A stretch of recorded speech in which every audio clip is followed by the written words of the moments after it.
Assalamualaikum warahmatullahi wabarakatuh. Alhamdulillahilladzi khalaqal insan 'allamahul bayan.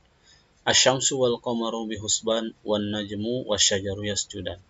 Allahumma shalli ala sayyidina Muhammad wa ala ali sayyidina Muhammad kama barakta ala sayyidina Ibrahim wa ala ali Ibrahim fil alamin innaka Hamidum Majid. Faqad qala Allah Ta'ala fi kitabihil karim ba'da a'udzu billahi minasyaitonir rajim. Bismillahirrahmanirrahim. Ala bidzikrillahi tatma'innul qulub.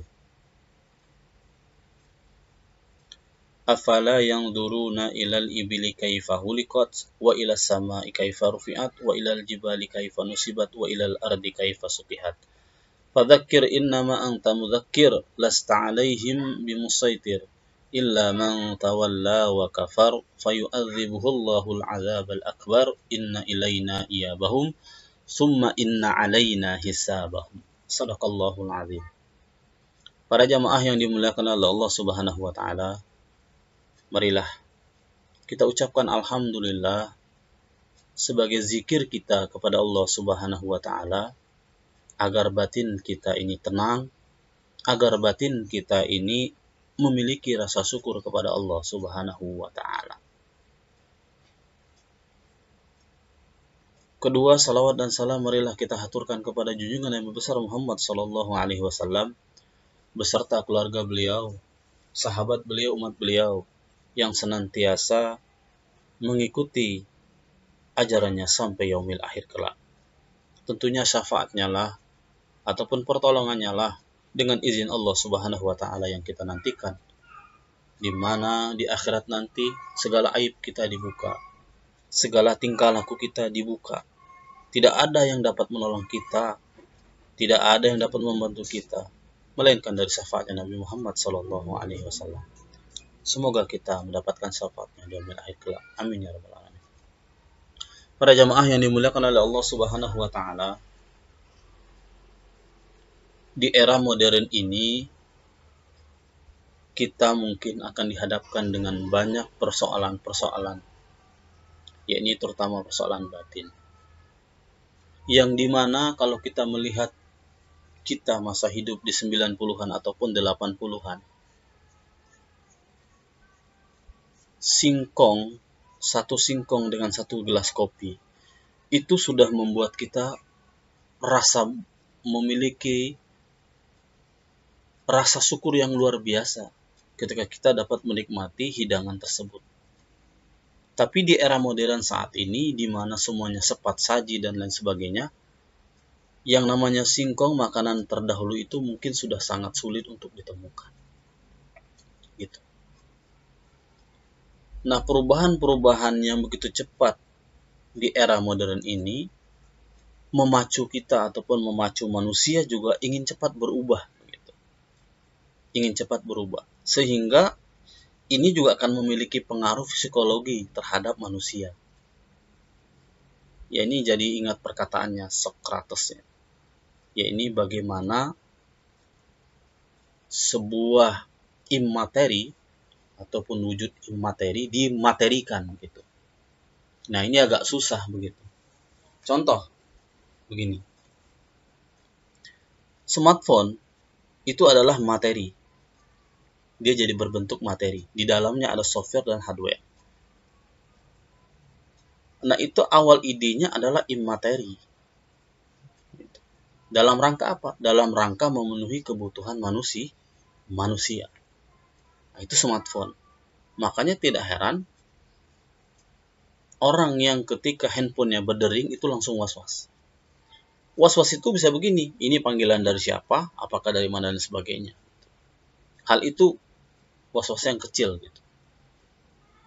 Nah, makanya pada bulan Ramadan ini sebenarnya kita itu diminta untuk fokus dalam beribadah kita kepada Allah Subhanahu wa taala, yakni untuk membantu menyembuhkan batin kita bagi mereka yang terkena ataupun yang disebut dengan self healing. Jadi penyembuhan batin kita itu, healing kita itu adalah dengan ibadah kepada Allah Subhanahu wa taala. yang biasa kita mungkin sering di media sosial dan lain sebagainya, aktif dan sebagainya, sehingga mungkin kita tidak bisa terlepas dari itu gitu.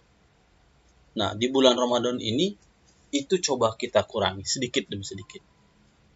Walaupun kita tahu itu akan mengalami hal yang sulit begitu. Itu sulit karena kita sudah membawa dia itu ke materi gitu. Dia sudah menjadi wujud dan wujud itu sudah berinteraksi dengan psikologi kita. Ibarat kata gini, kalau nggak bisa gitu. Nah, itu sulit untuk dilepaskan. Nah, salah satunya adalah kalau dalam teori psikologi itu adalah pengalihan. Pengalihannya apa ya? Dengan ibadah. Nah, pengalihan ke ibadah ini juga memiliki tantangan tersendiri begitu. Kalau kita melihat ya, memiliki tantangan tersendiri gitu. Karena apa? Karena sudah terbiasa, sudah menjadi habit tadi begitu. Maka dia harus benar-benar harus bekerja keras untuk yang namanya meninggalkan materi tadi secara pelan-pelan. Benda tadi. Ketika ada azan, kita tinggalkan. Contoh, kalau kita punya pengalaman, yang paling bagus ketika ada smartphone, matikan datanya.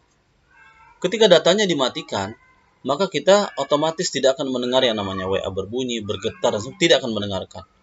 Kita coba pakai frekuensi yang tidak langsung lama sehari. Mungkin sejam, 2 jam. Nanti ditingkatkan lagi, dievaluasi lagi seperti apa. Nah, ini akan menjadi penyembuhan batin.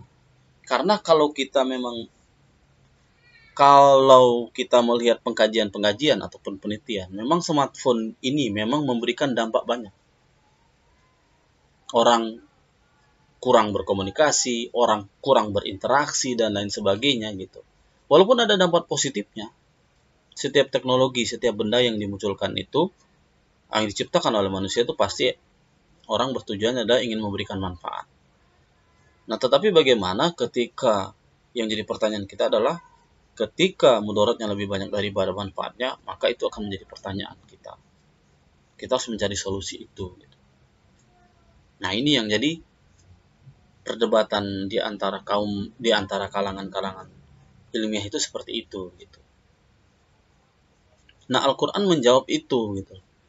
Al-Qur'an menjawab itu. Bahwasanya tadi disinggung di atas bahwasanya ala bidzikrillahi tatma'innul qulub. Hanya dengan mengingat Allah lah hati kamu itu tenang, tidak was-was lagi. Bahkan Nabi Shallallahu alaihi wasallam mengajarkan kita doa pagi dan sore. Agar apa? Agar kita tidak was-was. Asbahna wa asbahal mulku lillahi walhamdulillahi la syarikalah, lahul mulku wa lahul hamdu wa huwa ala kulli syai'in qadir. Itu kalau kita resapi maknanya dalam sekali.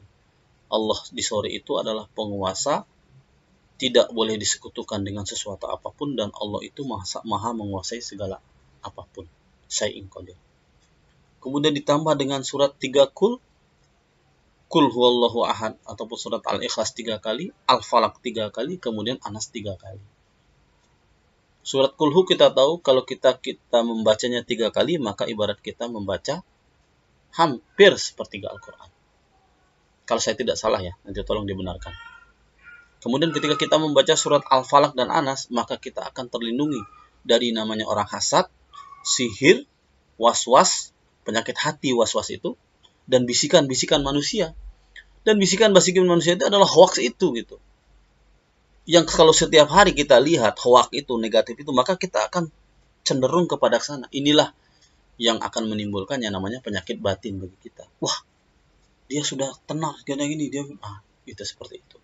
Coba kalau kita kembalikan kepada Al-Qur'an gitu. Kita kembalikan kepada ibadah kita kepada sehari-hari, maka nilai-nilai Al-Qur'an tadi akan menjadi petunjuk bagi kita. Seperti itu. Saya mengakui memang tidak mudah begitu, tapi perlu kita terapkan gitu. Salah satu tipsnya adalah bagaimana ketika kita sebelum tidur berdoa kepada Allah Subhanahu wa taala.